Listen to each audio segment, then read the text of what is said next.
Hello, Slabbers. So we're going to hopefully one of these three boxes is this kind of big book that we've been waiting on, and we're going to give it a shot with this one. And if it's not the book, then we'll do a backup with this, which I know what this is because I just got this sent. But first of all, just quick, just a little observation, eBay etiquette, if you will. Pretty disappointing. This card was returned by I sold this card on eBay, and not a super expensive card. It's a PSA 4, but it's a third-party graded card, and it graded a 4, and there's a reason it graded a 4, and the person who returned it did so under the guise of there was a flaw that he had not noticed or whatever. Well, that's why it's a 4, buddy. Like, the third-party person, PSA, graded a 4. And, whatever. eBay, you do what you do. But it's tough when you're biting the shipping and handling, the shipping costs, postage costs on two ways on this, right? So it's $5 shipping there, $5 now that I have to pay to get it returned to me. So it's $10 on a $40 card, plus it costs, $20 to grade. So, I mean, it just evaporates, and it's buyers like that. And, okay, so all that's part of the game. It's part of the eBay game. I get it. You play the game, you get burned. But here's the thing that really grinds my gears, if you will. This was sent in a protective holder, so one of these things, so that way it doesn't get scratched or whatever. The guy was such a cheap ass that he took it off to keep, and these things aren't super expensive, but he took off the protective covering and kept that for one of his own cards, and then sent this back to me without the covering. So what a dink. I call that a real dink. Anyways, just a little eBay story to kind of start things off. Sorry to be so negative, Slabbers. I know why you guys are here. You're here for the unboxings and to see what's in these boxes. So we're at a point now, just so we're clear. A little update. First of all, I bought two books last night, and one of them is kind of a bigger book that I've wanted for a long time, and then the other one is a book that I just wanted, and medium book, not a huge book, medium book, but one's a pretty big book, at least to me. Both Campbells, and those are coming. So those are supposed to be delivered by Saturday. So I'm like, come on, DC Irish, time to make some progress on these boxes. It's been so long that I keep on saying, I know what's in this box because I just ordered it. Okay, that one I know. These other three boxes, I know what's in one of these boxes because it was a big book, and maybe it's this box, maybe it's not. I don't know. We're gonna find out. The thing is, the other two boxes, I have no idea. I have no idea what's in them at this point because that's how slow and behind I've been on this that I've just completely lost track. So let's see in this box when this was sent. Is there a date? Delivery date 8/29 of 2024. So it is what is that? August 29th. Yeah. So I got this like 6 months ago. 6 months ago now. I guess a little bit over 5 months. But yeah, that shows you how behind I've been and how terrible I've been about my uploading schedule and staying, but sometimes I don't know, I draw it out because it's, once I open it, it's kind of, that's, you get the thrill of opening it, and then there's, then it goes in storage and the thrill's gone. So let's see. Okay, so this is not the big book. So we're still waiting for the big book, but this is actually try to get this here. This is going to be a duplicate for me, but I got it for a good price, and it's a cover that I like a lot. So, and I think this series generally is it's a weird series because, let's just see what it is first before we get into talking about it. So it's the Hero Comics 2012 edition. This is the Blue Fairy. You see Pinocchio. You should be able to see Pinocchio kind of off on the side here. And that's the Blue Fairy. And so So there were, I believe, 4 years where the Hero Comics, if I recall, it was a kind of a fundraiser comic series, and they had one a year, and they'd have a big name artist kind of do the covers. And I think there's some years that like Campbell did a cover, and then maybe Adam Hughes did an alternate cover. But anyways, Campbell did four of these, and and they're all kind of fairy tale related. So there's well, I guess not. I guess one of them. Well, so there's this one, which is Pinocchio. There's a Goldilocks one, which I have the sketch edition of. I don't have the full colored edition of that one, but I have the sketch edition. There's the Lady in the Lake version, which I have. And so there's actually 5, because then you also have what I think is a Eve, as in like Adam and Eve, where a lady eating an apple with a snake kind of wrapped around her.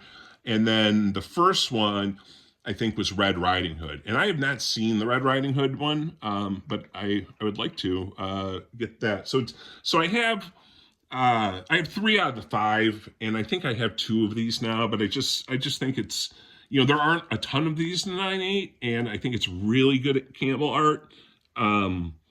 And it's a little bit off radar. So, if you guys see these, at your LCS, like raw, you can probably get these between 5 and 15, depending on which one it is. And graded, the hard thing with the grading is like someone has the Adam or the Eve one up right now for $120, and it's not a $120 book. It's, this, I think I got this for like 65 or 70, which is a really good price. I offered the guy $80 for the Eve one, which I think if you look at past sales is kind of a strong offer, but he's not letting it go. And the thing sat there for like 2 years, but he's not being reasonable. Anyways, eventually one will go on auction, and then I'll get that. But that's that book. Okay, so we have this as the, I guess, consolation to fill up time. Now we're down to 2. It's one of those 2 boxes. And one box has I don't know what in it, and one has what I consider to be a Campbell Grail, or at least one of his best covers. So we'll get to that. But again, I want to make some progress here, and there's a chance I could be moving, and if I do that, I kind of want to make sure I'm through with all this stuff if that were to happen. But that's another thing that I don't know if it's going to happen or not. So we'll see. We'll see what happens with that. But obviously, if something were to happen, I would let you guys know, because we're transparent here with the Slabber community. So what this is another step towards the Sensational She-Hulk run, which means there are now 7 left. There are only 7 Sensational She-Hulks after this, 7.5 if you want to be technical about it, and we'll get into the half because it deals with this directly. Out of those 7, 2 of them have 0 9.8s. So 2 of them I somehow have to find in the wild in a 9.8 condition, send it in, and pray that I get a 9.8 out of it, right? And the thing is like, they're dollar bin type books. So like finding one of those, even finding one is going to be a little bit, of a challenge, but then finding one in a 9.8 condition, I don't know. It's going to be, this sounded like a really great idea when I started doing it, and now I'm a little bit in kind of like, what the hell was I thinking territory? Because these last ones are just going to be, for the 5 that are left, there's one that has like a population of 3. So like, good luck finding one coming up for sale on that one. And I think the others are 8, which are, those are probably buried in like collections where, people are just collecting them, and they're probably not going to flip them or whatever. So, it's all happenstance on any of those even becoming available to purchase. And then there's the issue of the remaining 2. So I said 7.5 left, and here's why it's 0.5. It's because of this cover. So this cover and I don't know the full story. Maybe someone does and can explain or make a link to it in the comments or in the comments below. But this is She-Hulk number 14, 9.8. And this is the Mark Texeira, I believe it's pronounced, and Harry Candelario cover. And what's interesting with that, right, is that they were not, is my understanding, they were not initially supposed to be the cover artist for this. So this was supposed to be a Boland cover.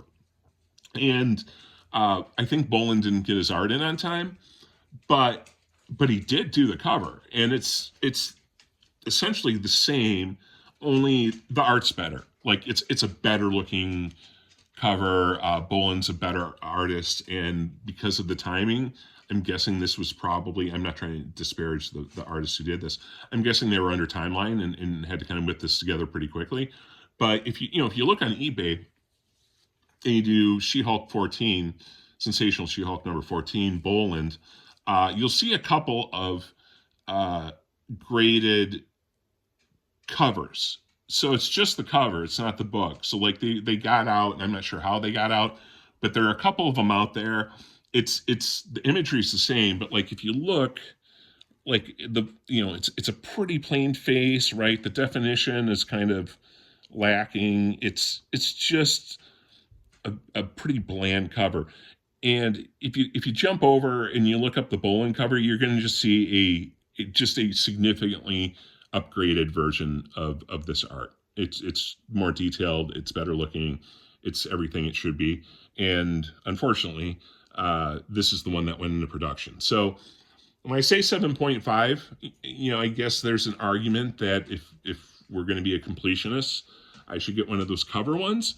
It's hard for me to justify right now because I think you're talking anywhere from like $200 to $300 for a graded copy of those. Most of those are also just CVRs. Sorry, instead of 9.8, it says CVR for cover. There are a couple I've seen that are graded, so I'm not sure how CGC makes the determination. Maybe that has to be by request to get a numeric grade versus just the cover designation. But yeah, so that's why it's 7.5. So technically 7 issues left, 7.5 if I want to get 14B as part of the completionist effort.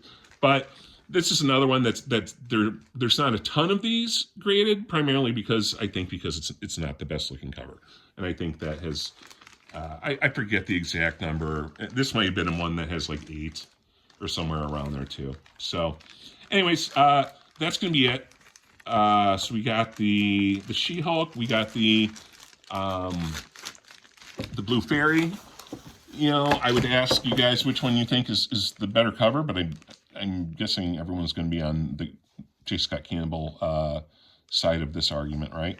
If it was the Boland cover, maybe it'd be a little bit closer, but I still think this is just really, really classic, like good girl Campbell, and I just think this series as a whole is really one that's worth looking into if you're a Campbell collector. So that's it. That's it for tonight. The next one we have is going to be 50-50 chance at the big comic. So we're getting there. We're definitely getting there. Thanks, everybody. Really appreciate you all, and for everyone who's watching this live.